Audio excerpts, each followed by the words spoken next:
asalaamaaleykum ñu delluwaat di leen nuyu fii si Eye Africa TV seen Good Morning Africa show bi nga xam ne dinañ leen ko indil fii muy commencé nag lundi ba aljuma ngeen di si ànd ak ñun ñii fii nii suñu biir makkaan bi di nekk fii si Nema Kunku ba tax na rek di nuyu képp ku nga xam ne rek yaa ngi toog dañu seetaan jamono ji ak foo munti nekk si àdduna bi rek ñu ngi laa nuyu di la dalal si biir programme bi di delluwaat rek di nuyu ñi nga xam ne nag ñooy suñu waa technical side bi ñoom itamit duma leen fàtte benn yoon di leen jaajëfal si seen liggéey bi te di leen ñaanal yàlla may leen kàttan ak man-man ndig ñu mun a def seen liggéey nu waree rawatina nag ñi nga xam ne nag waaye balaa loolu rek ma nuyu suma Alhasan. waaw jërëjëf Masire jërëjëf comme ni nga ko waxee rek well viewers good morning I'm Alhasan Cissé and you're watching the Good Morning Africa show stay tuned for the news review and discussion on pertinent issues today. waaw Alhasan comme niñ ko dee defee rek di indil askan wi xibaar yi nga xam ne moo gën a fees fii nii si biir kër gi ak xibaar yi nga xam ne moo gën a fees si biir réew mi waaye tey nag moom nekk public holiday tey moom newspaper yi moom ñu ngi holiday waaw ñu ngi feetu daal waaye ba tax na rek amal nañ leen xibaar yi nga xam ne mu ngi jógee fii suñ biir kër gi dinañ leen ko indil ñu bokk ko ki yéen Alhasan xam naa dañoo dugg si biir xibaar yi rek waaye balaa loolu rek ñu wees suñ mbokki christian yi happy Easter tey nag nekk bés bu nga xam ne bés bu màggal si ñoom gannaaw biñ jeexalee seen or bi mu nekk naan mburu di tey mu nekk bés bu agut loolu laa la bëgg a wax si di sax mu nekk bés boo xam ne daal man daal la ma dee bég si bés bu ñëwee ndax nekk na bés boo xam ne comme the diversity comme in the religious tolerance bu nekk biiri Gambie comme dañ ko dee mën a gis ndax gis nañ ne comme bés yu mel ni su amee rek Gambien si ak koo munti doon ak loo munti gëm tam comme ñëpp dañ dee bokk a célébrer mbir mi ndax gis nañ ne tey comme Good Friday la te gis nañ Good Friday nu mu fa dee demee suñ mbokki christian yi dañ dee organiser naan mburu ak yu mel noonu ba pare dañ ko dee mun a comme yekkale ak mbokk yi su ma maasee rek bokk naa si ñoo xam ne daal tu jote rek dama dee bëgg ndax dama si dee am naan mburu bu doy naan mburu yu riche yoo xam ne am comme su ma ko jëlee rek dama si dee bëgg ba pare gis nañ ne li mel nii tam su amee si beneen side bi mooy di Muslim society bi tam dañ dee bokk a célébrer lii mu nekk loo xam ne dafa rafet torop ndax lii fu si bépp dëkk bu mu nekk rek comme sant yàlla rek a si war a nekk sant yàlla lañ war a wax ndax gis nañ fi dëkk yoo xam ne religious tolerance dafa nekk loo xam ne is an issue in those countries ndax soo demee ba nga ne yow lii nga rek kële ne man lii la laa gom rek obviously there is that barrier comme and there is that problème boo xam ne comme mu ngi seen diggante daal mu nekk loo xam ne ñun as Gambia comme war nañ see bëgg ba pare ñu gën a taxaw gën a xam nga yokka effort bu ñu nekk di def pour make sure ne lii mu gën a continuer pour suñ doom yi ak ñeneen ñuy ñëw ñu enjoy di seen waaw diggante bi gën a ratax waaye naka la angale day waxee naan mburu naan mburu nag yaa ngi woon yaa ngi fi woon lu garaaw de drinking bread boobu mooy direct lifin bi ndax waaw drinking bread waaw noonu la di anyway loolu ñu bëri loolu lañ dee wax rek waaye xam naa ne daal fooguma there is an official name boo xam ne dañ ko mën a jox wala xëy na waaye comme que ñu ngi fee am si ki nga xam ne mooy Pastor Forbes moom dinañ ko laaj moom angali naka lañ dee waxee naan mbuuru waaw baax na ok then ñu dem ak suñ studio story yi Gambia Minister of Foreign Affairs International Cooperation and Gambians Abroad Mamadou Tangara today met his Turkish counterpart Mevlut Cavusoglu in Ankara, Turkey. Speaking in a joint news conference, Honorable Tangara said the bilateral relations between the Turkey and the Gambia, which were initially advanced through exclusively in military domains, as well as at the international fora, such as the United Nations and the Organization of Islamic Cooperation, have become more comprehensive and multifaceted after the opening of both embassies in Banjul and Ankara. More in this report.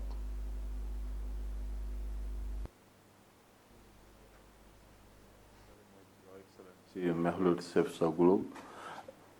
It's a great honor for me and a great pleasure to visit your beautiful country, and I want to seize this opportunity to thank you for the warm welcome and the hospitality. But we all know the legendary Turkish hospitality. I've come to this country several times, and you will never cease to amaze us. And I think there are a lot we can learn from Turkey in terms of organizing and hosting dignitaries.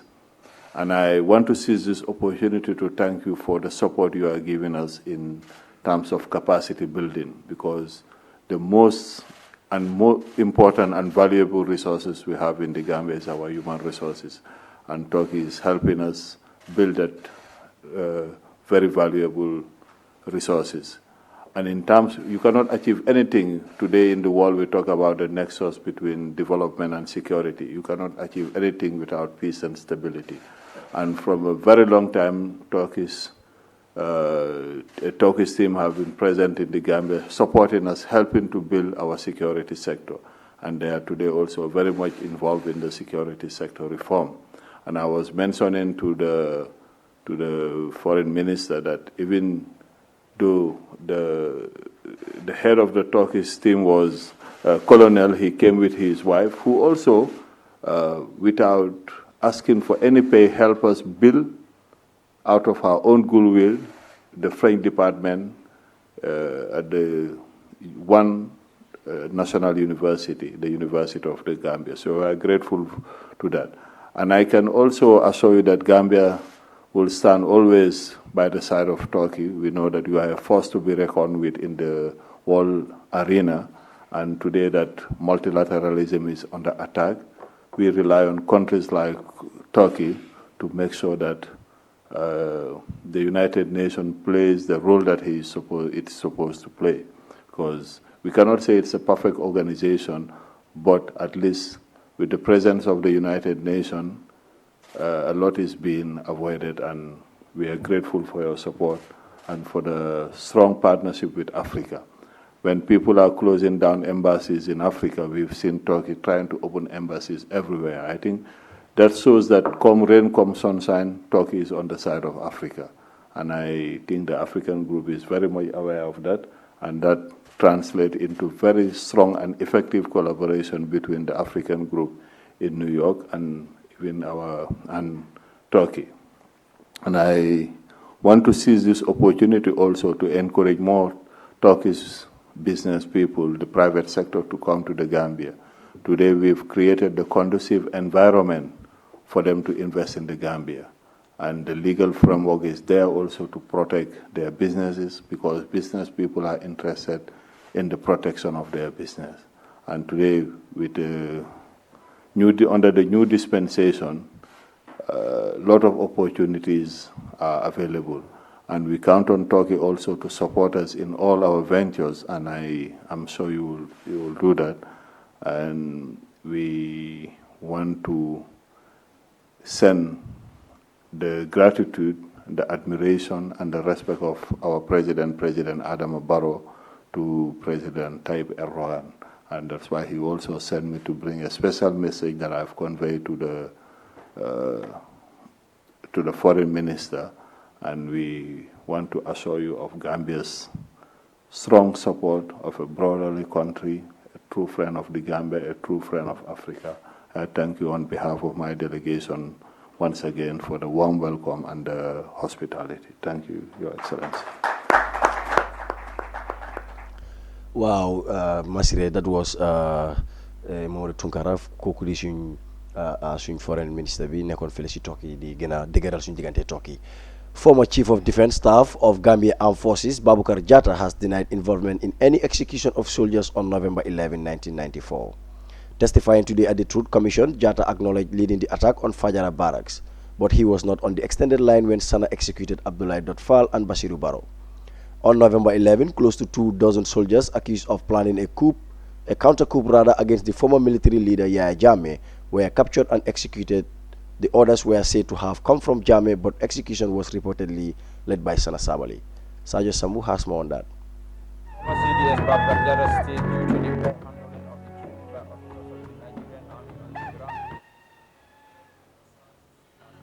Transportation and accommodation, genius officers planned the coup to overthrow the Jawara regime on their own, leaving out the senior officers. Former CDS Jatta said he was never aware of the coup plot until the 22nd July whilst heading to Banjul to meet the then Commander Lawal Guadabel to relate his sickness to him. He never succeeded as the Denton Bridge on the Banjul Highway was blocked by the gendarmerie. And when he tried to inquire at the time he was holding the rank of a major, he was told that there was a coup in the making by some soldiers. So the meeting started by 6 o'clock, let's say around 6. And Jammeh said, well, we have taken over the country, and this is our show. We expect sanity. no other things, especially senior officers, don't make any attempt to try us. We are just warning people. Any attempt will be made by force. So he said weapon. That's when he cocked the weapon. But then it was not loaded. No, it was empty. He threatened you, the junior That was a officers little bit of a threat. who, Yes, for sure. who were present there. Yes, for sure. That was a little bit of a threat. Excuse me. He threatened the senior officers who were there. Yes. And you all subdued. Subdue? Why won't we subdue? He has a weapon, we had nothing. So you subdued. For sure. Good. What else did he say? Yeah, that I assassinated. So this they are so they will call us, they will tell us what they want. Did he talk anything about monkey walk? Monkey walk, baboon eat. He talked about that one. You are right. As the CDS of the Gambia Armed Forces on November 10th, he received a call from Lieutenant Edward Singate, who informed him that they have a problem in the camp and they are coming over to hold a meeting with the men, where Sana Sabali threatened to cross any soldier who stand against them. So they addressed the men. They said, we know what's going on. We are warning you. But now you are warning a person. What was going on, we don't know. I myself as the commander, I don't know. Of course you did. You were I don't know.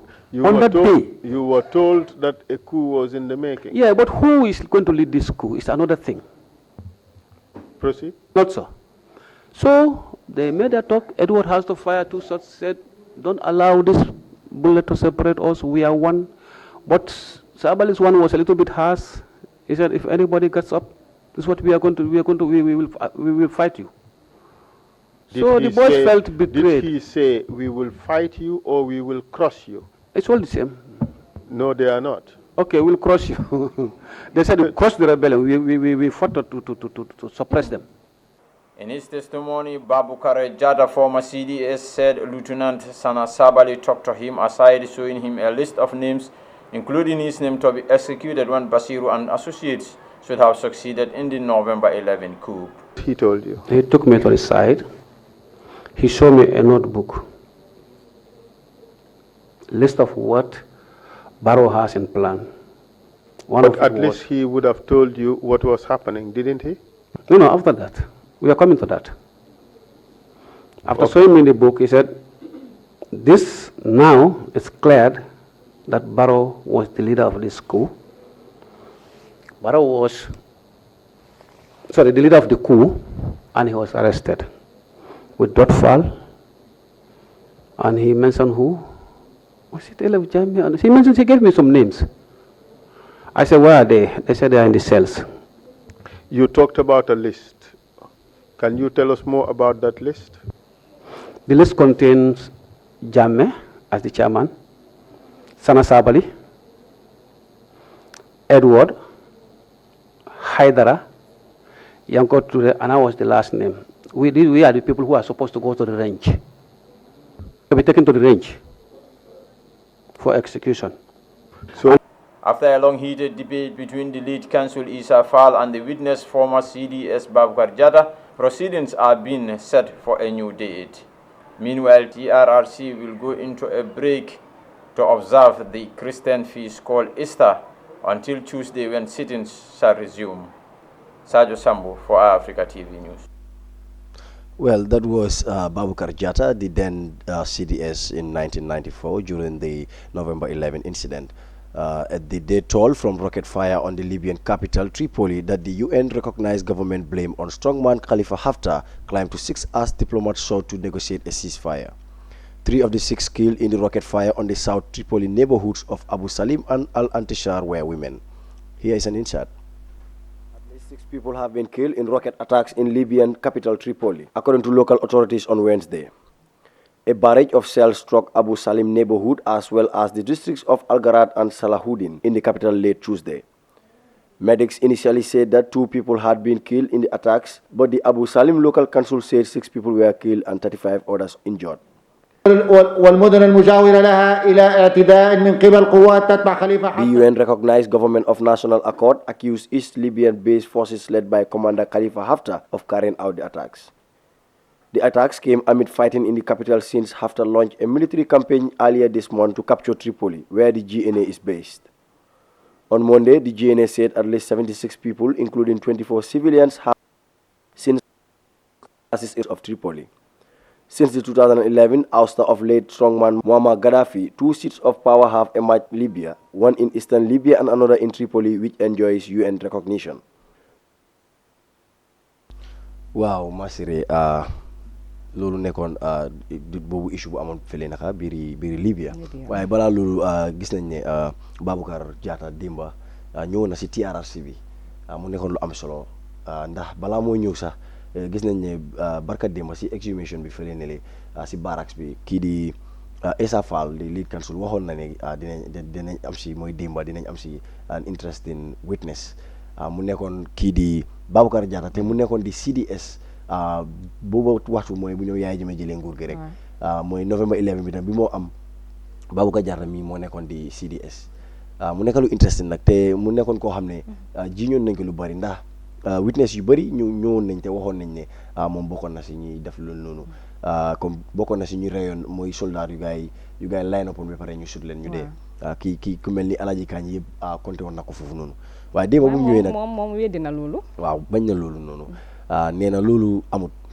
dem na ba am na position yoo xam ne sax su ma wax daf dee xala it was very interesting démba daal ndax gis nañ démba moom TRRC bi ni mu meloon démba yaakaar naa amul benn sitting boo xam ne mel na ni comme démba nu mel ndax gis nañ bàyyi nañ xel ne kii di chairman mooy Cissé first time man ma gis mu use xama boobu noonu di bank table bi pour di call order pour ñu téem daal affaire yi mën a dem na mu war a demee so mu nekkoon loo xam ne dafa interesting waaye moom bañ na lépp Baboucarr Jatta wax na ne moom Fajara barracks attaque bu amoon noonu ba gars yi jotoon na exchange fire moom moo lii doon boobu noonu waaye lii di November 11 incident bi mooy rey soldat yu gars yi reyoon noonu mu ne loolu noonu demoon na ba foofu noonu waaye moom tekut paat di nga gis ne Alaaji Kaañ si waxam mu ne kii mu ngi woon in uniforme ba pare bokkoon na suñu faay waaye mu ne moom keroog bi moo dem solutoon uniforme mu ngi woon te moom jamono jooju moo nekkoon di CDS waaye lead counsel bi nag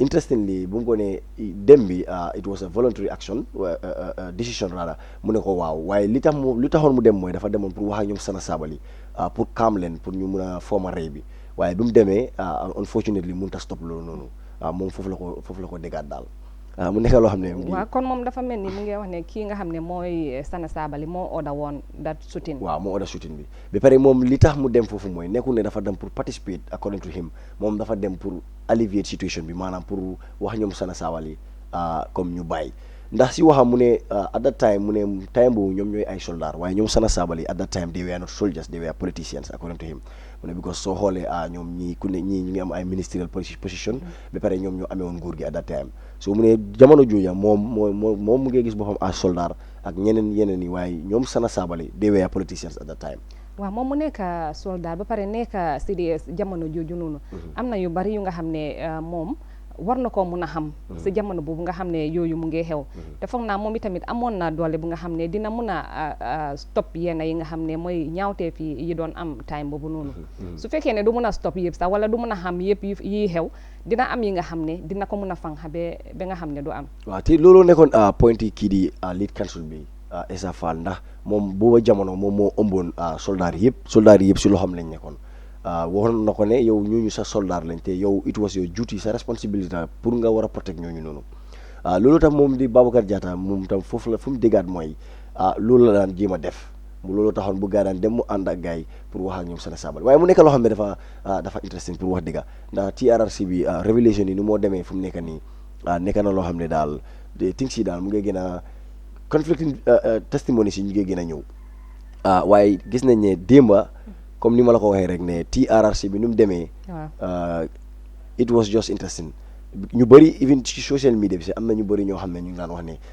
for the first time ku mel ni Baboucarr Jatta muy jox kii di Essa Fall headache because démba sax maa ngi gis si social media bi mu am ñuy wax yu noonu mu nekkoon loo xam ne it was just interesting waaye Baboucarr Jatta nag dafa mel ni moom he was not that very worried anyway because soo xoolee si expression am ak ni moo waxee yëpp it seems he is not that very worried waaye nag xam naa ne at the end of the day moom dëgg bi rek ay mujjee waaw dëgg bi rek ay mujjee exactly so ñu gis ne tam fii di Libya am na attaque bu fa amoon rocket attaque ñii naka Khalifa Haftar mu nekkoon koo xam ne dafa demoon ba organise rebellion sort of di xeeb di ñaxtu nguur pour jël Libya contrôle ko jotoon di according to the government boo xam ne UN ñoom lañ support te ñoom leen recognize ñooñu wax nañ ne comme moom lañ ko jiiñ daal ne Haftar moo launch rockets yooyu noonu ba tax na 6 people dee nañ te si 6 yooyu noonu ñetta yu fa dee yëpp ay jigéen lañ mu nekk loo xam ne daal Libya is just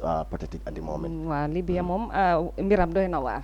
ma daal naka la ñoo mën a def wala naka la aduna bi di mën a def pour gis ne Libya ak yeneen dëkk yi kaam na parce que yi dafa nekk yu nga xam ne comme ni ma ko dee waxee rek ñi nga xam ne ñooy néew di doole yi ñoo si dee faral dee loru sangatuma jigéen ñi waaw comme ni ñoo wax ni ñetti jigéen faatu nañ fa so ñoom nga xam ne amuñ doole so façon yi dafa tax bi nga xam ne ñoom doy na waar daal obviously ba pare suñ beneen story bi mooy suñ foreign affaire ministre bi demoon na fële ne li fii di Turkey di Tangara jot naa waxtaan ak gaay nag bu mu demee nag bëgga comme wane na mbégteem si Turkey ni ñu ko dalalee ak diggante Gambie ak Turkey ni mel wax na nag si waxam wane na ne Gambie ñun luñ gën a yaakaar mooy suñ human resource capacity bi loolu lañ suñ human resource bi lañ gën a yaakaar so loolu nekk na loo xam ne ak Turkey ñu ngi see def lu bëri daal maanaam ñu ngi jàppale Gambie pour develop that capacity suñ human resource bi ndax gis nañ ne Turkey ak Gambia si soo xoolee si fànn kaaraange bi comme si soldats yi ak yooyu noonu Turkey they have been contributing a lot si Gambia bi di si military training ak ay équipement ak li bëri daal Turkey ak Gambia nekk nañ loo xam ne yàgg na ba pare si diggante Gambia Turkey nekk na loo xam ne depuis independence bu Gambia amee independence ba léegi Gambia ak Turkey ñu ngi nekk ñoo xam ne ñu ngi jàppalante comme xam nga ñu ngi nekk fenn daal di jàppalante di liggéey. Tangara lu moo def rek mooy comme di jéem a rataxal diggante. waaw dafa gën a rataxal diggante Turkey ak lii di. bitim réew soo fa demee soo fa nekkee yow nga nekk doomi réew bu nga xam ne sa réew xam nga ne amuñ doole. yow li la war mooy waxala ñooñu noonu waxtaan ak ñoom ñu seet naka la ñoo mën a nga seet naka la nga waxee ñoom ñu mën a dimbali sa réew. waaye instead nga dem si réew di jéem a yaxa sa deri réew loolu moom amul benn solo moom li moo def nii waa am na solo ndik rataxal diggante bi nga xam ne comme ni nga ko waxee rek li ñoo njëriñoo si ñoom moo ëpp ñoom li ñoo njëriñoo si ñun so waaw comme ni nga ko waxee rek loolooy liggéeyam moom di Tangara loolu moo nekk loo xam ne moo ko war muy jóg di dem si dëkk yoo xam ne Gambia comme yaakaar nañ ne suñ juboo gaay suñ amee diggante bu rata rek ñoom ñaari dëkk yëpp dinañ si njëriñ lu daal mu nekk loo xam ne loolu war a nekk tànkam muy dem di defar suñ diggante because gis nañ ne Gambia previously amoon nañ problème ak dëkk yu bari waaye gis nañ itam recently dafa mel ni gis loo fan yi rek soo xoolee suñu leading stories yi am nañ ambassade yu bëri yoo xam ne ñu ngi ñëw di présent seen letters of credence si président Adama Barrow di wane ne am na dëkk yu bëri yu dawoon waaye léegi dafa mel ni jokkoo baa nga gën a am doole mu nekk loo xam ne tam baax na pour Gambia si international scene bi baax na tam pour doomi réewi Gambia yi ndax Turkey bi ñoo wax ni sax right now am nañ many Gambians yoo xam ne ñu ngi fa di study te Turkey government bi ñoo leen jox that scholarship pour ñu dem jàngi foofu noonu te am nañ many ñoo xam ne demoon nañ te ñëw nañ ñu ngi fi ñu ngi jàppale réew mi te ñu ngi liggéey si nguur bi ñu di liggéey si private sector yi di jéem a contribute si seen quota in national development am na solo trop then mu nekk loo xam ne daal waaye balaa ñu dem tey dina am gan nag gan boo am solo gan boo xam ne ndax tey nekk na bés boo xam ne bés bu rëy la bés la boo xam ne daal duñ ko mën a bàyyee nii Good Morning Africa always comme ni ñu ko dee waxee rek li gën a patine loo xam ne moo gën a fés nu mu bon dañoo fexe ba waxtaan si at least ñu xam nga ñu pencoo xam nga ñu gën a am loo xam ne bañ koo pàccoo exactly ñu bañ koo pàccoo waaw comme ni nga ko waxee rek baax na comme ñun waa Africa lu ñëw rek dañ si dee dem jeex tag su nekkee si faat na julliti luñ xewle suñ ko yëgee dañ fa dee dem jeex tag rawatina ñi nga xam ne ñooy christian yi comme que Gambia julliti ak christian yi ñoo ko bokka ñu ni tamit suñu warugal la ñoom itamit suñ xewle ndik fii suñ biir ay Africa am nañ koo xam ne moom it christian la ni jamono ji yëpp mu ngi doon or so suñu warugal la ñu ni tamit suñ xewlee ñu def si suñ warugal lii nga xam ne moo ñu war ñu def ko si so loolu da ngaa gis ne Gambia ñun ñëpp a ko bokka muy christian bi muy jullit bi ñun ñëpp a ko bokka ku xewle rek ñëpp a xewle so ba tax na rek dinañ am kooku di Pastor Forbes moom mi nga xam ne ràññee nañ ko si dëkk bi man naa wax ne sax ràññee nañ ko si aduna bi moom dinañ waxtaan ak moom suñ biir kër gi mu wax ñu bés bi daal ñu gën a see mën a understand xam nga because yaakaar naa moom toll na foo xam ne ndax njiit la si diine bi diine Christianity bi so am na si enough loo xam ne dinañu mën a jàngal ñu tam ñoo gën a xam ne ci biir. As the Christians globally are celebrating Easter starting today, the weekend feast is a Christian holiday that celebrates the behalf rather in the resurrection of Jesus Christ. In the New Testament of the Bible, the event is said to have occurred 3 days after Jesus was crucified by the Romans and died in roughly 30 AD. Pastor Francis Soska Forbes of the Abiding Word Ministries Church is our guest to talk more on this today. Pastor, thank you for joining us on Good Morning Africa.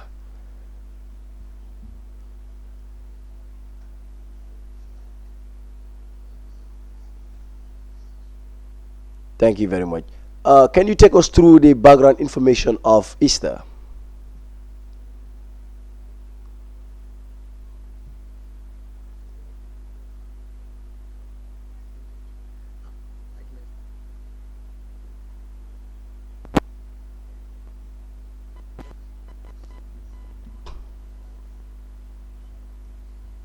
The liberty to use all the fruits, everything in that garden for his pleasure, for his enjoyment, and to be able to translate the raw materials, if you like, in the garden into the beautiful wall of technology, space invasion and all that, but gave him an instruction that there were 2 trees in the garden that he should not touch, because once he touched them and ate of their fruit, the process of dying will happen. And we are told that Satan came through the serpent and said to Eve, the wife of Adam, that God does not really mean what he's saying. He doesn't want you to be as wise and knowledgeable as he is. So partake of this fruit. The mistake they made there is maybe they should have asked the serpent, if you know this reality, why don't you partake of the fruit yourself? But they partook of the fruit, and everything changed in this world, and that was the beginning of sin.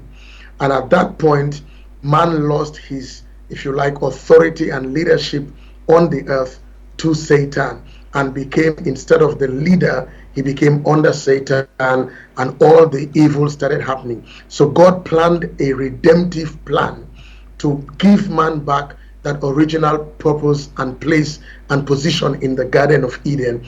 And that plan was going to be manifested through Jesus Christ dying on the cross a day like today, Good Friday in the afternoon, to buy back that authoritative and position and placement that mankind had, and to become what God wanted him to be. So Good Friday is the death of Jesus Christ. It is good because it's a substitutionary death. I should have died, you should have died, everybody watching and listening ought to have died, but Jesus took our place, and in dying with his sinless life and his perfect life, he appeased the demands of this holy God who could not tolerate sin and the disobedience of Adam and Eve.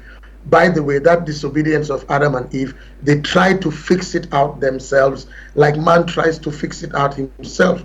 But the reality is that the fixing has been done by he who alone died on the cross, paid the price once and for all for us all, and rose again triumphantly on Easter Day to tell us all is well. That is why one of the last words on the cross of Jesus Christ 2,000 plus years today on Good Friday was, "It is finished." In the Hebrew, it means it is completely perfected, perfect. Nothing else needs to be added.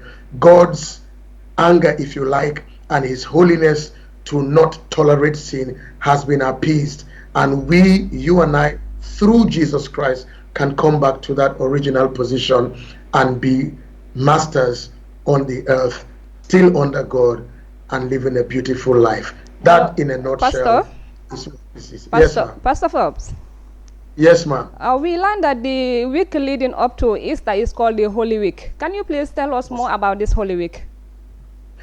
It's called Holy Week because, as you can tell, many things happen. The first day was the Sunday, which was last Sunday, we call Palm Sunday, or we call the Week of the Passion, or some people say Passion Sunday, but Palm Sunday was, I like to explain it as the last lap of a 4x100 meter relay. You know, when the third person has given the baton to the last person, then everybody stands up and starts shouting because the world record is about to be broken. Something great is about to be happening in that last segment. And so Holy Week starts with Palm Sunday, when Jesus rode on a unique donkey, a donkey that nobody had ever used and had cast aside, if you like, a zero donkey. But when Jesus Christ rode upon him, we talk about him till today, thousands of years later, he moved from a zero to a hero donkey. Now, Jesus rode into Jerusalem with the burden of your sin and my sin and the sins of all, getting ready to go on the cross for us. And when he got into the temple, he found people doing commercialism, buying and selling, and he got upset, whipped them out and said, look, my Father's house, the house of God, is a house of prayer. It's not a house of commerce and business. And from there he began to go on, and when he got to Thursday, which was yesterday, he gathered the 12 disciples in a place called the Upper Room, where they had a meal, what we call communion, or Holy Communion, or the table of the Lord, or the Lord's Supper. And he broke bread and drank the juice with them. And then strangely, man, he got up from his own bench and stooped down and took a basin of water and began to wash all the 12 pairs of feet of the disciples, coming low to them, explaining what we call a servant leadership, not a boss leader, a servant leader, bending so low to their lowest point and cleansing their feet, which is what we use to walk. In other words, indicating that if you need to walk with and for me, I need to cleanse you so that your walking can be great. And so there's a verse in the Bible says, how beautiful are the feet of the people that preach the gospel. Then, of course, after that, he started telling them that one of you will betray me. And they were wondering who it was. And he said, the one that dips his bread into the bowl with me. And that was Judas. And after that, he went into a garden called Gethsemane. It's a garden I have also visited twice or three times now in Jerusalem. And he went to pray. And he prayed not because he was the sinner, but he prayed because our sins, your sin, my sin, and all the sins of the world were so heavily burdened with him that he was sweating, and his sweat became as drops of blood. And in his sweating, he prayed a prayer that said, Lord, if it is possible, let this cup of suffering. So was it during this Easter celebration he entered Jerusalem? Yes. So that's the Holy Week. It starts with Jerusalem entry, and everything goes down all the way to Calvary, Golgotha today, where he was crucified. Well, Pastor, how significant is this day with regards to reward from God? Well, the significance is that I don't have to carry my sin anymore. You don't have to carry your sin anymore, because prior to the Lord Jesus Christ, they had an institution that once every year, somebody called the high priest, like the big man, would substitutionarily take the sins of the people that they had put on a ram, which was slaughtered, and his blood was put on a basin. He will take this blood into a particular building and present it to God for God to have mercy and atone the sins of the people for 1 year, 365 days. And so this was done repeatedly every year until Jesus Christ came, and God said, this is the final sacrifice. No need for any more ram, any more high priest. He has done it, and the reward becomes ours. So we live in the newness of life through the death of Jesus Christ. And that's a great word. It's a Good Friday. Yes, looking at the overview of it, are there any protocols as how to observe, the Easter generally? Well, there are ceremonial protocols, there are historical, traditional protocols, but the greatest protocol of all is for you to open your heart and say, God, thank you that on my own I would have been struggling every year to come into a close relationship and fellowship with you, but I now come through Jesus Christ, his blood that was shed, his body that died for me. And of course, on a lighter note, you all know that Nanburu becomes the social protocol of the day and of the weekend. And I hope you have yours. Yes, and I'm also expecting perhaps from you and any other, as usual, as we know, the Gambia is, Right. a religious Well, tolerant, country. Okay, on that tell Nanburu, do you have any idea? Do you have any idea how this Nanburu, culture of observing this Easter, how does it come about? If you have any idea. I have no clue. Mine is to eat it and enjoy it and drink it. I have no clue, but certainly I'm not even sure whether they have it in any West African country or the countries of the world. I know it can be made if you look at the ingredients, and maybe probably somebody has put up a YouTube channel, but how it started, I do not know. I know there are two Wolof words, nan to drink and mburu bread. So drink bread. How it was done, you'll have to ask maybe my grandparents in those generations. You have to look for people like Yasira Godard. Those are the people that will tell you. But mine own is to eat it, and I love it white, brown, smooth, rough, and there's nothing like it. Pastor. Hello, Pastor. I'm hearing you. Okay, can you tell us about this Passover, which is the Last Supper, which Jesus Christ has with his disciples before he was arrested and taken to the governor? Yes, okay. So with his 12 disciples, as I said, they got into a room. It's called the upper room, and you have to picture like a table and 12 benches, and the drink and the bread, and Jesus Christ celebrated it. This was one of the three main feasts that they celebrated annually, but his own was unique because the bread and the drink typified the bread his body, the drink his blood. So it was ceremonially figurative expression of what he was going to do. His body was going to be broken because he was lashed 39 times on his body, and the blood, which is red, the drink, was going to be poured out. And for us to come into the newness of life, we had to partake. So he shared it with each of them and said, take, eat, and drink. And anytime you do this, you do it remembering my death. And then he said to them, I will not partake of this with you until you come into the heavenly kingdom with me. And that is at the end of time, trusting that those people, you and I, have come into the proper relationship with him. And so that happened as the Last Supper. It's like his last physical meal on the earth, because the next day by 3 o'clock, Jesus Christ, our Lord and Savior, the Messiah Al-Masihu himself, had been crucified. Well, Pastor, on a final note, we understand clearly that Gambia, as I said earlier, is a religious tolerant, country. Looking at the two main religions, that is Christianity and Islam, looking at the way we, jointly celebrate these feasts, when we say Easter, when we say Christmas, when we say Tobaski and Korite, always you hardly, disintegrate who and who, or who belongs here and who belongs there. What do you have to dilate on that? Well, as you know, there is a convergence conference that's being held. I think it's the first weekend in Ramadan. I was going to be a part of it, but unfortunately, I wouldn't be in the country, so I couldn't be a part. But you can see that the two religions obviously have divergent views.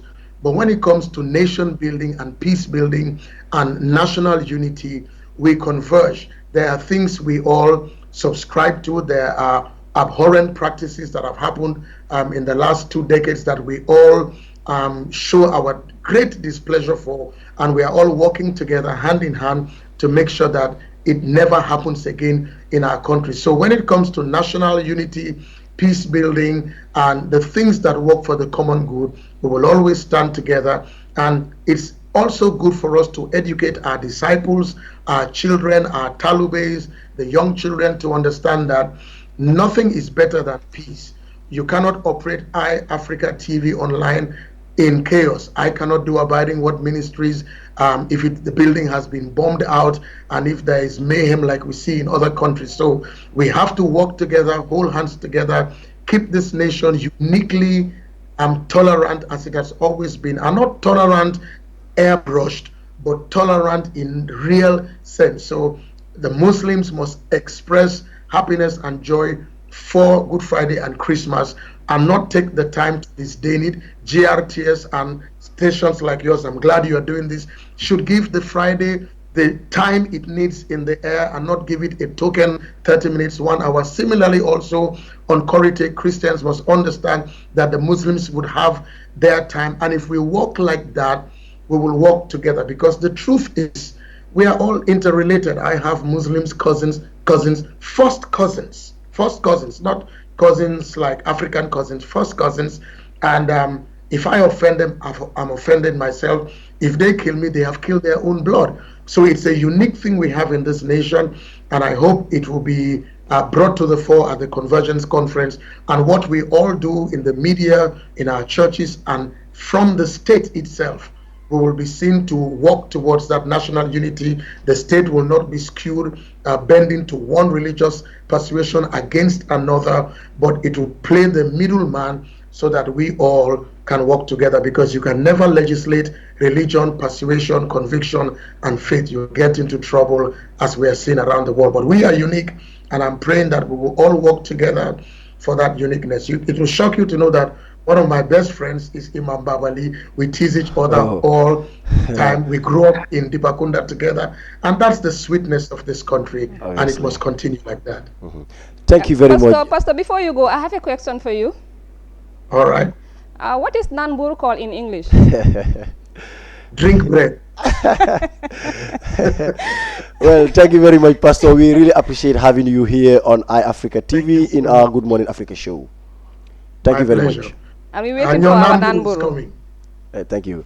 Wow, Masiri, lu nekk loo xam ne am na solo trop, comme ni nga ko waxee rek, ndax religion tolerance dafa nekk loo xam ne am na solo trop, ndax nit soo leen dëkkee rek ak nu mu munti doon loo gëm ak li nga jàppa ak xam nga sa comme ku nekk am na cër daal fekk yéen a ngi dunda te yéen a ngi dëkk fii na te pasteur bi wax na lu am solo trop, surtout si kàddu yu mujjanteel yi wax na comme diggante jullit ak chrétien yi nañ ñu ngi fi war a dëkkee biir Gambia.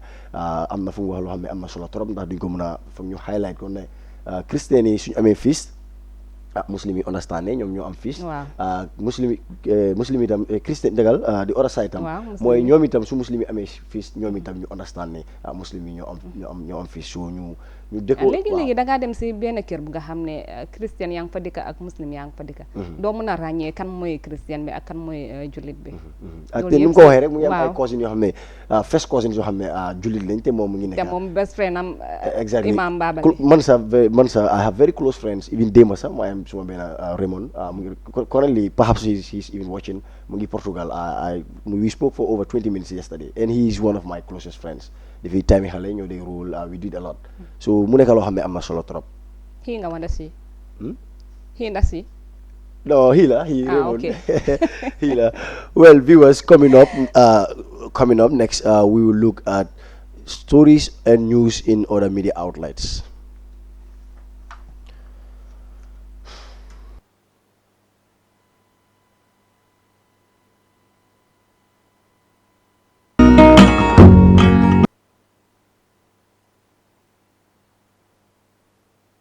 Gambian fired diplomat drops a bombshell at Barrow's presidency, says Barrow is in the pocket of funny businessmen. One of Barrow's financiers, Wage, had a Gambian diplomat passport, taking it from the Freedom newspaper.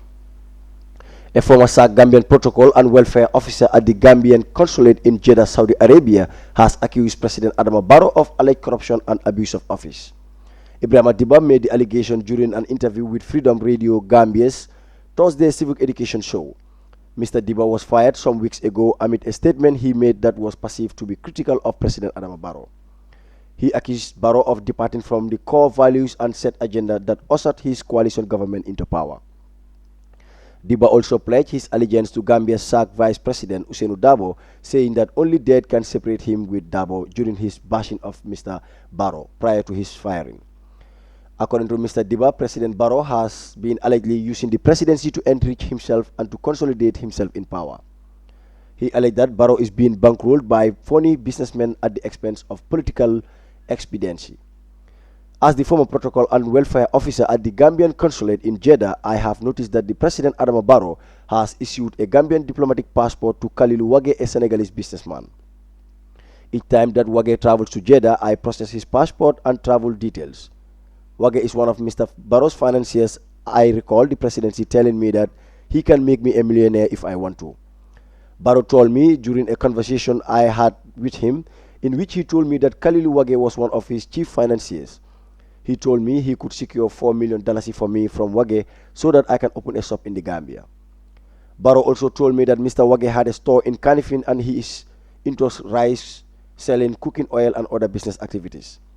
Barrow said he wanted to emulate former President Abdoulaye Wade, whom he said had made so many Senegalese to become millionaires during his rule.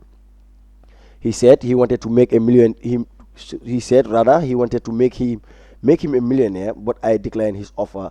Diba claimed.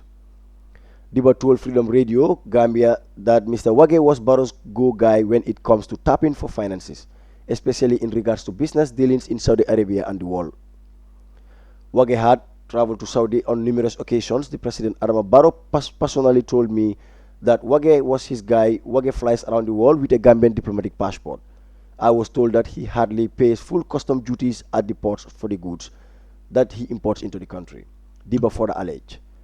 Mr. Diba also raised the case of Abubakar Jawara, a Sarahule businessman who was linked to trafficking weapons into the country, but was later cleared by the Gambian police.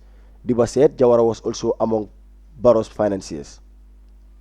President Barrow is corrupt. I remember Barrow telling me that an anonymous donor had donated $4 million to the United Democratic Party. He never disclosed the name of the donor to me. All he told me was that Ousainou Darboe, the leader of our party, was insisting that the money should be deposited to the UDP bank account. Darboe's statement never went down well with him. He had wanted Alkali Conte to use the donated money to open political bureaus for the party. I later found that the $4 million was donated to the UDP by Abubakar Jawara, the businessman whose company was caught with arms at the ports of Banjul. The money never reached the UDP. It ended in Barrow's hands, Diba alleged. Further exposing President Barrow, Diba claimed that Saibo Tunkara, a Gambian businessman and hotelier, was also among Barrow's long list of financiers. He said Saibo had donated cash and money to Mr. Barrow during the 2 years stint of his presidency. Saibo Tunkara owns hotels in Fajara, Kololi, Coastal Road and elsewhere around the country. Diba revealed that Saibo had one time gave him $500 during one of his trips to the Gambia for his gas money. President Barrow rather needs to be stopped before it would be too late. He is going to be worse than Yaya Jammeh if he is not stopped. He doesn't have the country's interest at heart. Within this short period of time, since ascending into presidency, Barrow had built a mansion at his home village. He had bought a house for his son in Seattle, Washington. He owns residential homes in neighboring Senegal. His hands are all over the place. At least Jammeh was a visionary leader, unlike Barrow. What Jammeh had achieved in 2 years of his presidency, Barrow didn't achieve it. Barrow had started building a mansion in Mankamangkunda 5 months into his presidency. He is currently building 3-story buildings at his home. He owns a couple of homes in the Gambia, he alleged. Diba alleged that he has gathered from reliable sources that President Macky Sall's son often visits Barrow's son at their Seattle home. He says some concerned Gambians are planning to organize a demonstration in Seattle so that Barrow's home can be brought to attention of the United Nations authorities. The Barrow State House couldn't be reached for their own side of the story on Ibrahima Diba's wild allegations against the Gambian president. Well, this is the information that Ibrahima Diba gave to the Freedom newspaper. Masire mu nekk loo xam ne daal nekk na lu doy waar. doy na waar. Ndax Ibrahima moom wax na. wax na lu bari ndax lim jiiñ Barrow daal bari na. waaw ndax Ibrahima wax na mu ne kii di Wage mu nekk koo xam ne mooy is a Senegalese businessman. nekk na koo xam ne loolu nag mu ma joomal daal mu ne kooku noonu Gambian diplomatic passport la am. te Senegalese businessman la moom li ma wax mooy kii bokk na si ñoo xam ne ñoo nekk di finance Adama Barrow maanaam ñoo nekk di jox Adama Barrow sorry xaalis mu nekk loo xam ne nag doy na waar. waaye moom si bi mu xam mu ngi wax ne kooku diplomatique passeport bu moom moo ko process. moom Diba bii waaw moom Diba moo ko process. waaw comme su demee foofu noonu si waaw foofu si Saudi daf ko dee process waaye mu nekk loo xam ne dafa doy waar ndax naka la Sénégalais di mun a amee Gambian diplomatic passport mu nekk passeport boo xam ne is one of the should I say most significant passports because nekk na loo xam ne passport la boo xam ne nekkul for the ordinary people it is meant for the representatives of the country ñoo xam ne ñu ngi fii te ñu ngi represent suñu dëkk bi bii di Gambia so Senegalese businessman suñ ko naree jox lii di diplomatic passport dina nekk loo xam ne daal dafa doy waar torop waaw ba pare ñi mu compté bëri nañ wax na Kalilu Wage wax na kii di Aboubacar Jawara kooku di ku moom gaj company bi nekkoon na loo xam ne mosoon nañ ko fay discuss ndax bi gars yi confisqué fetalam yi maanaam bu fetal yi duggasee si port bi ba wax bi bëri nataal yi dem on social media everybody was talking di wax ne fetal yi war nañu investigation mbir yàlla def police yi intervene di si def investigation waaye at the end of the day nekk na loo xam ne ñu bëri daf leen di report bu génna dafa disappoint many Gambians because gis nañ fi last time si suma plateforme yi suñu réew bi amoon naa fi kii di Lamin Tamba di PRO APRC bi moom buñ ko waxee mbir yi loolu noonu moom li mu wax mooy loolu waruta am waaye about this passport diplomatic passport bi nga wax ne jaaxal na la suñ bàyyi xel kii nga xam ne moom businessman la woon fii time Yaya Jammeh di Mohamed Basi waaw moom itamit the same thing ak ñeneen yu nga xam ne xamuñ leen waaye moom Diba mii nii comme li moo wax ni dañ ko daaxa place boobu nu nga xam ne joxoon nañ ko foofu si biir Saudi moom xamoon na ne kooku this businessman mu ngi amee woon Gambian diplomatic passport mu ngi ko doon use di travel di dem fu ko ne moom jamono boobu noonu xamut ko woon ba nga xam ne daaxa nañ ko léegi muy soog a firndeel loolu di ko wane waaw lii nag moo nekk li gën a doy waar si Gambia bi because gis nañ ne nit ki soo demee ba am tolof rek si nga dee pare ñëw wax dëkk bi si nga dee pare ñëw wax askan bi luy dëkk bi wala si sa gis-gis ba pare li gën a yéeme mooy because yow soo nekkee yaa ngi wax information because ne comme Gambian interest bi nga nekk di xool because it's obvious ne a patriotic citizen soo nekkee di liggéey koo xam ne gis nga ne kii nekk du jàppale réew mi surtout koo xam ne président la lu gën a óor ak lu gën a rafet mooy nga resign jamono bi nga nekk in office pour wane ne it's a form of demonstration di wane ne maa ngi liggéeyal nguur bi waaye man du ma liggéey si liggéey boo xam ne ni moo doxee ne waaw du dem ak yoon so damaa resign ba pare dina easy pour nga mën a justify sa wax boobu noonu waaye yow nga toog si loolu nga gis ne nguur bi ni moo demee yow yaa ngi toog si loolu still léegi nguur bi jëlee nañ la fa den nga ñëw di wax nit ñi waaw mu nekk loo xam ne dafa doy waaye loolu dinañ fa ñëwaat waaye nañ gën a xool wax yoo xam ne jot na koo wax ndax wax na ne kii di Kalilu Wage nekk na koo xam ne jox nañ ko diplomatic passport waaye daf dee jox Adama Barrow xaalis ba pare Ibrahima Diba wax na ne Barrow promise na ko ne comme su bëggee daf koo def un millionnaire moom Ibrahima Diba raada waaye li gën a interesting mooy mu ne Adama Barrow mu ne dafa bëgg a roy kii di Abdoulaye Wade because Abdoulaye Wade si nguuram according to him dafa def Sénégalais yu bëri ay millionnaire so Barrow wax na ne comme ni mu waxee mu ne Barrow dafa ne dafa bëgg a mel ni Abdoulaye Wade maanaam dafa bëgg a jël Gambien yu bëri def leen millionnaire waaw def Gambien millionnaire loolu is normal su nekkee dafa jaar si yoon waaw ndax loolu noonu dafa war pour Gambien yi ñu empower lañ waaye nag na nekk si kaw yoon waaye moom wax na si kàddoom mu ngi wane ne loolu noonu moom si gis-gisam mooy àndut ak yoon ndax Barrow wax na ko ne sax su bëggee dina ko jox $4 million pour this kii di Wage pour mu mun a ibi shop fii si Gambia mu mun a 4 million moom balaa nga ibi shop sax 4 million ordinary Gambien bi xam nañ ne 4 million moom suñ la ko joxee moom obviously xaalis bu bari la nekk na xaalis boo xam ne comme pour nga liggéey ko bi am ko fekk civil servant nga rek nekkul lu easy waaye si waxam tam bu mu waxee mbiri Aboubacar Jawara Aboubacar Jawara wax na si biir waxam ne kooku moo nekkoon koo xam ne dugaloon na fi ay fetal ba pare at the end of the day ñu bëri ñu ngi doon expect ne report bi dafa nekk loo xam ne comme dafa go against the company waaye li xew mooy police bu ngay waxee lan lañ wax mooy weapons yi bu ñu ko xoolee kii di gàcc company bi li mu wax mooy fetal yi dañ ko use pour hunting seet nañ ba seetaat waaye gis nañ ne fetal yi comme rebel pour hunting la. exactly comme pour hunting la waaye am na ñeneen ñoo xam ne experience people yoo xam ne fetel yii nii ñi ngi am benn Gambien moo xam ne mu ngi America si benn interview am mu ngi wax something Sané mu ngi wax si waxam mooy mu ne am na yenn attaques yu musoon a am biir America guns yi moom he is oriented with the guns xam na fetel yi seen tur yi ak types yi yëpp so am na few weapons about ñaar yoo xam ne mention na leen mu ne yooyu noonu am nañu commit yenn atrocities biir America yoo xam ne fetel yooyu lañ jël pour ñu def lu noonu biir America mu nekkoon loo xam ne nag waaye suñ bàyyi xel incident boobu amoon Gunjur Berending ki fa deewoon noonu hunting gun moo ko rey waaw jeex na tak hunting gun waaye fetel yi waaye li gën a interesting si lii mooy hunting gun yii nii ñu bëri dañ weddi ne lii du hunting gun ba pare mu ngi wax ne Aboubacar Jawara bi daf dee jox kii nga xam ne mooy Barrow xaalis waaw exactly ba pare teg si ne wax na loolu because mu ne UDP because at the beginning dafa ne Adama Barrow waxoon na ne dafa am ku donate UDP $4 million waaye gis nga waxul ko kan la waxul ko comme Adama Barrow dafa ne comme dafa bañ a wax kan la he was anonymous waaye gis nga lii nekk na loo xam ne Masiré comme ni mu ko waxee part of it moo ko project di wax ne it's high time comme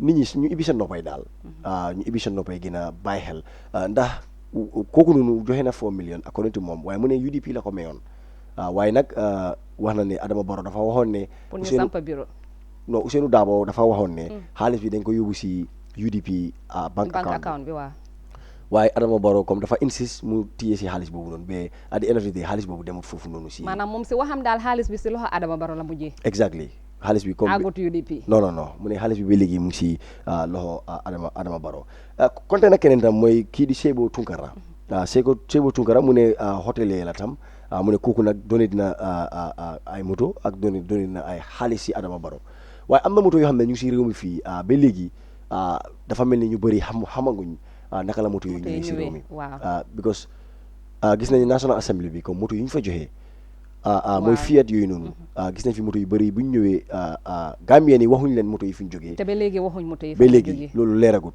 waaye gis nañ ne PDOIS nekk na parti boo xam ne mu ngi ci National Assembly bi waaye moom bu moto yi ñëwee waxoon na ne moom du jël moto bi because gis nañ ne kii di Halifa Sallah ak kii di Sidia ñooñu moom jotuñoo receive moto yi noonu ndax ñoom dañ wéedi naka la moto yi ñëwee te gis nañ ne Ibrahima Diba tam mu ngi wax ne kii di Sebo Tunkara donné na ay moto donné na ay xaalis Aboubacar Jawara moom it daf dee donné waaye gis nga yii nii am na loo xam ne dafa am solo trop comme surtout suñu ne politique. waaye leneen li gën a am solo tam wax na ko muy diggante Adama Barrow ak Macky Sall.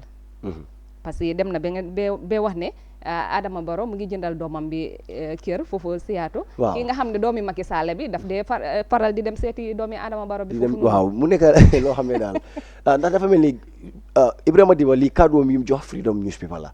waaye kaddu yi bu dee li am la tam dafa mel ni Gambia is going back to where it was ndax gis nañ ne Yaya Jammeh luñ ko daan blame mooy.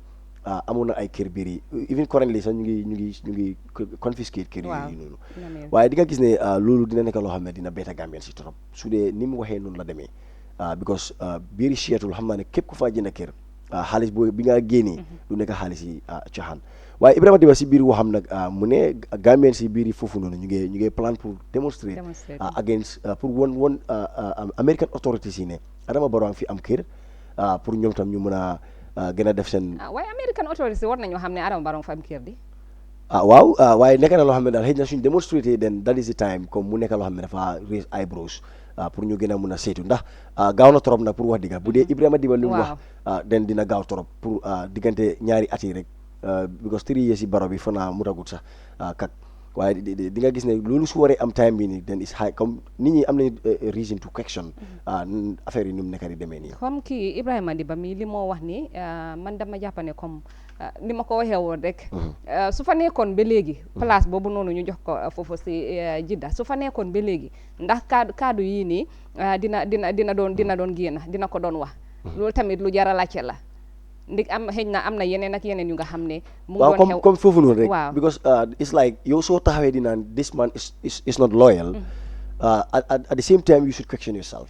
because if he is not loyal during your tenure pour wax dëgg moom Gambien si lii lañ attitude bi lañ war a jël during sa tenure nga gis ne nekkul di dem na mu waree just resign. waaw ba pare nga ñëw wax nit ñi lan la tax nga resign lii ak lii ak lii then it will be easy pour nit ñi accept li nga wax nii waaye nag lim jiñ Barrow nii tam nekk na loo xam ne tam liggéey na ak si nguuri Barrow mun nañ ko wax ne he is an insider sort of waaye ñun duñ we cannot corroborate on anything li information bu mu joxee la rek waaye xëj na with time yëpp unfoldings will come at the end of the day because gis nañ ne even nguuri Yaya Jammeh wax bi daf daan bëri waaye léegi ñu ngi gën a am concrete evidence on how it was really going mu nekk loo xam ne daal waaw gars yi ñu ngi ñoo wax ne suñ time bi jeex na nag takk exactly well viewers this is all we have for you on today's edition of Good Morning Africa show you can log in next week on Monday to continue the discussions on the pertinent issues in the country and the world at large. Thank you and bye for now.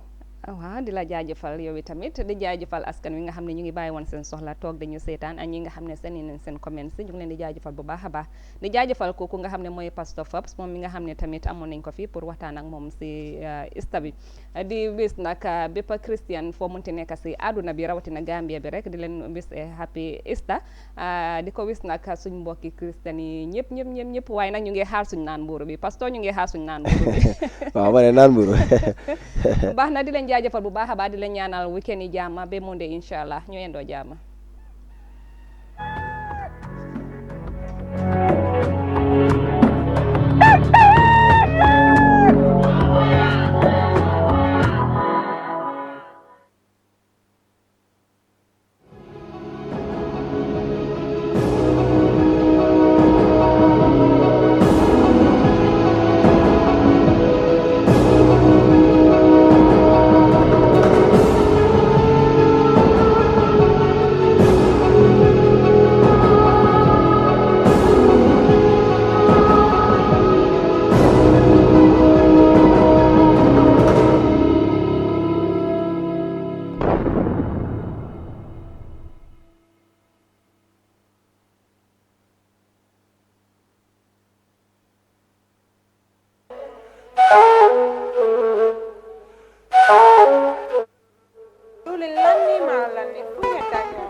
diwli lanni maaro lanni fop lanni awa joni mi anda honno guerɗeten e ngal ɗo sabu e ngal ɗo Ibrahima joni naaltaw joni mi anda se yahay ka pitiki ñawloɗen ha humpodiren e makko est ce que on noon e warude waɗen noon awa ane ko de Ibrahima ma ko to woni mo Amérique ko Amérique a woni kede humpitaki fiɓe musidɓe men baluwo baluwo